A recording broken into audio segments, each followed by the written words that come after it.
Hello दोस्तों, नमस्कार।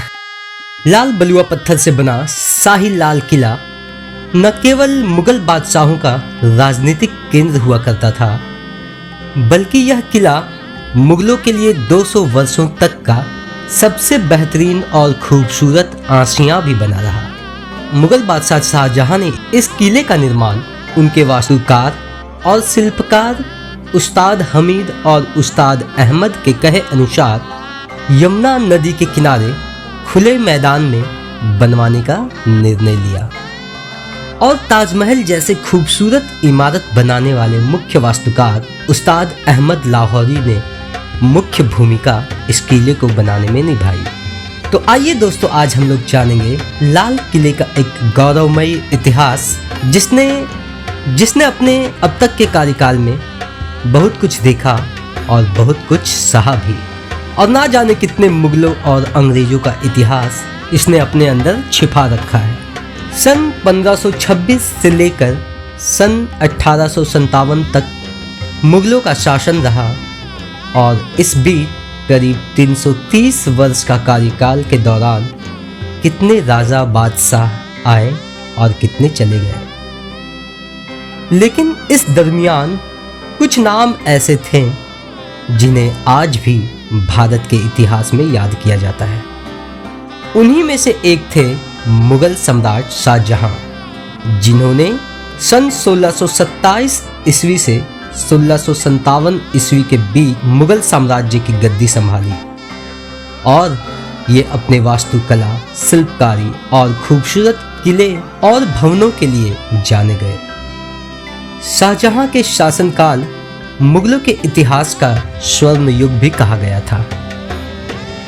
आज भारत में मौजूद 7 अजूबों में से एक ताजमहल का भी निर्माण शाहजहां ने अपनी बेगम मुमताज महल की यादों में बनवाया था। कहा जाता है कि दिल्ली से पहले मुगलों की राजधानी आगरा हुआ करती थी, लेकिन वहां के गर्म मौसम से परेशान होकर मुगल बादशाह शाहजहां ने अपनी राजधानी आगरा से दिल्ली लाने का फैसला लिया और फिर यमुना नदी के किनारे खुले मैदान में लाल किले का निर्माण करने का निर्णय लिया और इसी लाल किले के सामने शाहजहानाबाद शहर बसाया गया, जो आज दिल्ली के नाम से जानी जाती है। सन 1639 ईस्वी में लाल किले की नींव रखी गई और हजारों कारीगर, शिल्पकारों और वास्तुकारों की मदद से लगभग 9 वर्षों के बाद सन 1648 ईस्वी में लाल पत्थर से बने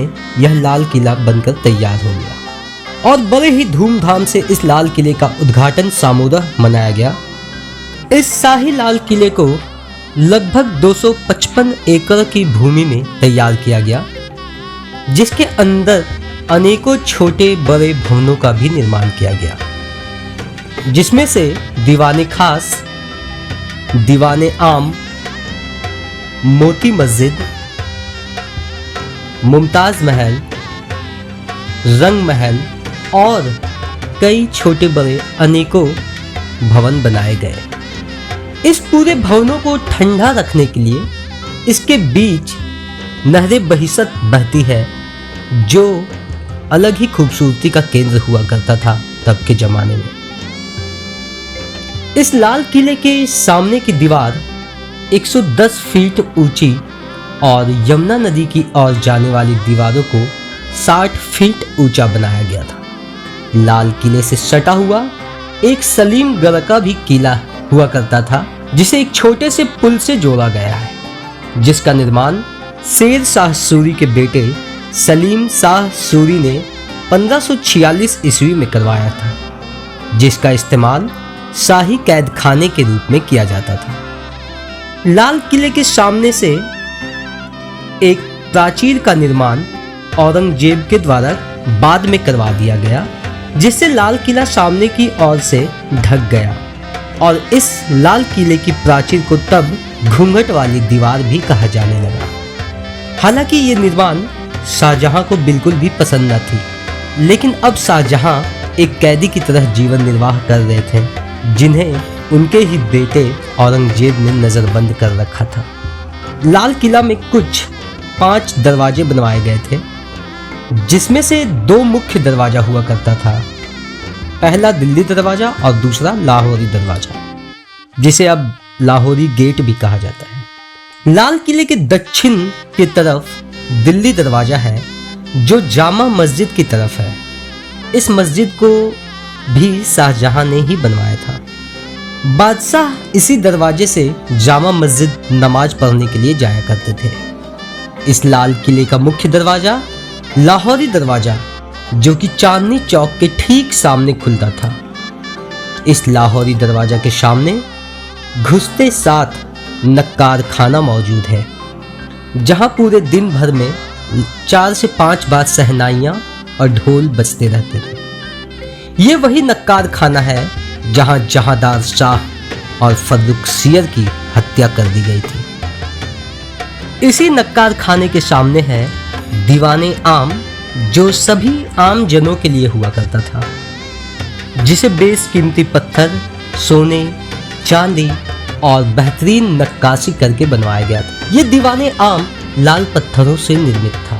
इसी दीवाने आम से ठीक नॉर्थ उत्तर की ओर नदी की ओर वाली दीवार की तरफ दीवाने खास, शाही इमाम, मोती मस्जिद और बादशाह के निजी मकान हुआ करते थे।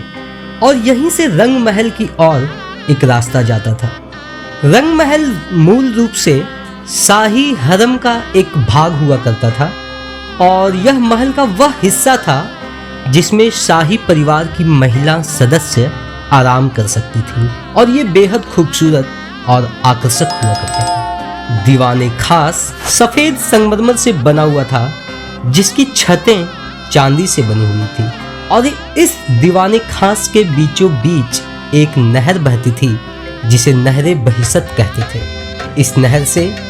इस नहर में शाही बुर्ज से यमुना का पानी छोड़ा जाता था, जिसे सन 1857 ईस्वी में मुगल सल्तनत के खत्म होने के बाद अंग्रेजों ने इस शाही बुर्ज को तुड़वा दिया, और जिसके बाद ये नहर सूखी पड़ गई। दीवाने खास में ही रखा जाता था उस समय का बेशकीमती तख्ते ताउस, जिसे नादिर शाह ने लूटकर अपने साथ ईरान ले गया था। इस किले के अंदर बहादुर शाह द्वारा हीरा महल भी बनवाया गया था, जिसे सन 1824 ईस्वी में बनवाया गया था। इस किले के अंदर औरंगजेब द्वारा सफेद मार्बल से निर्मित मोती मस्जिद का भी निर्माण सन 1659-60 ईस्वी में करवाया गया था, जो उन सभी खूबसूरत महलों में से एक था। और इस मोती मस्जिद का निर्माण इस्तेमाल बादशाह और उनके बेगमों के द्वारा किया जाता था। सन 1842 ईस्वी में बहादुर शाह जफर ने जफर महल का निर्माण करवाया था, जिसे लाल पत्थर से बनाया गया था। मुमताज महल भी इसी लाल किले के अंदर का एक हिस्सा हुआ करता था, जिसे सन 1857 ईस्वी में अंग्रेजों द्वारा कैद खाने में तब्दील कर दिया गया, जो अब एक संग्रहालय के रूप में मौजूद है। इस लाल किले में मुगलों के आखिरी सम्राट बहादुर शाह जफर द्वितीय हुए। इस लाल किले का आखिरी मुगल सम्राट बहादुर शाह जफर द्वितीय हुए। ये अकबर शाह द्वितीय के पुत्र थे, और सन 1837 ईस्वी से 1858 ईस्वी तक ये पद पर आसीन थे। इनकी मृत्यु सन 1862 ईस्वी में रंगून में हो गई, और मुगलों के 330 वर्षों के शासन के बावजूद इन्हें अपनी जन्मभूमि और कर्म भूमि में 2 गज जमीन भी नसीब नहीं हुई। लाल किला, जहां मुगलों ने 200 वर्षों तक अपना आशियां बसाए रखा, लेकिन सन 1857 ईस्वी के बाद ब्रिटिशों ने अपना अधिकार इस लाल किले पर जमा लिया, और उसके बाद अब ये स्वर्ग सा दिखने वाला लाल किला पुलिस की छावनी में बदल गया था। बहुत से निर्माणों को अंग्रेजों द्वारा तोड़ा फोड़ा गया, और बहुत से बेशकीमती पत्थर और सोने चांदी यहाँ से निकलवा लिए गए। सन 1940 ईस्वी के दशक नेताजी सुभाष चंद्र बोस ने भी चलो दिल्ली का नारा दिया, और लाल किले के प्राचीर से तिरंगा फहराने का आह्वान किया। सन 2007 में इस लाल किले को यूनेस्को के world heritage sites of India के लिस्ट में शामिल किया गया और अब ये अनमोल विरासत की देखरेख आर्कियोलॉजिकल सर्वे ऑफ इंडिया के द्वारा किया जा रहा है। और आज ये दिल्ली में मौजूद लाल किला पूरे देश के साथ विदेशियों के लिए भी एक टूरिस्ट स्पॉट बन गया है, जहां हजारों लाखों टूरिस्ट साल भर में यहाँ घूमने फिरने के लिए आते रहते हैं। लाल किला मुगलों की वैभव, शानो शौकत, विलासिता और गौरव का गवाह रहा है। इसने मुगल सल्तनत के पतन को भी देखा और बादशाहों की मजबूरियों को भी देखा, जालिमों के जुल्म और लुटेरों के लूटों को भी सहा है, अंग्रेजों के खिलाफ एक बादशाह के क्रांतिकारियों को भी देखा। स्वाधीनता के लिए इस देश से उठती आवाजें भी इसके कानों तक पहुंची है और यही लाल किला आज़ादी के बाद सभी के दिलों में भी बस गया। सन 1947 ईस्वी में जब हमारा भारत देश अंग्रेजों के हाथों आज़ाद हुआ, तब पहली बार हमारे देश के प्रधानमंत्री जवाहरलाल नेहरू ने लाल किला के प्राचीर से भारतीय तिरंगा झंडा फहराया और फिर तब से लेकर आज तक ये सिलसिला यूं ही निरंतर जारी है और लाल किले के प्राचीर से हर साल हमारा तिरंगा झंडा लहराता है। तो अगर आपको कभी मौका मिले तो इस लाल किले को जरूर देखने जाएं और यहाँ की खूबसूरती और भारत के गौरवमयी इतिहास को एक बार जरूर देखें। जय हिंद, जय भारत।